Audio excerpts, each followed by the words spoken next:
In Psalm 16, David expresses a posture of joy.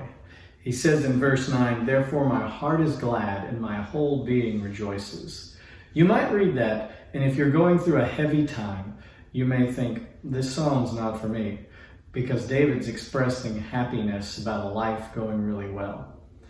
But look more closely at the psalm. I want you to see that this psalm is a recipe for how to have joy regardless of the circumstances, and even especially in the midst of dark times.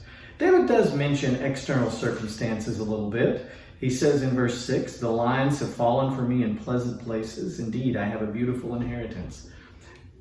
But that's not the deep source of his joy. In this psalm, David takes joy because of the Lord's ministry to his soul, first of all.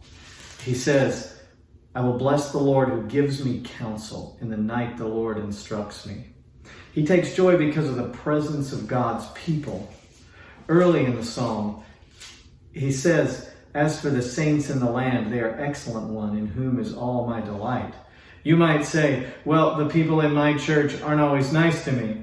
The people of Israel weren't always nice to David, but he took delight in being with the people of the Lord. And then lastly, he took delight in the future inheritance that he had. This is a great Old Testament statement about heaven. It says, "For you will not abandon my soul to Sheol, or let your Holy One see corruption. You make known to me the path of life. In your presence is fullness of joy. At your right hand are pleasures forevermore." The ministry of God to his soul, the presence of God's people around him, and a future of eternal pleasure. That was enough to make David rejoice even in the darkest of times. And I pray that it is for you too. Have a good Thursday.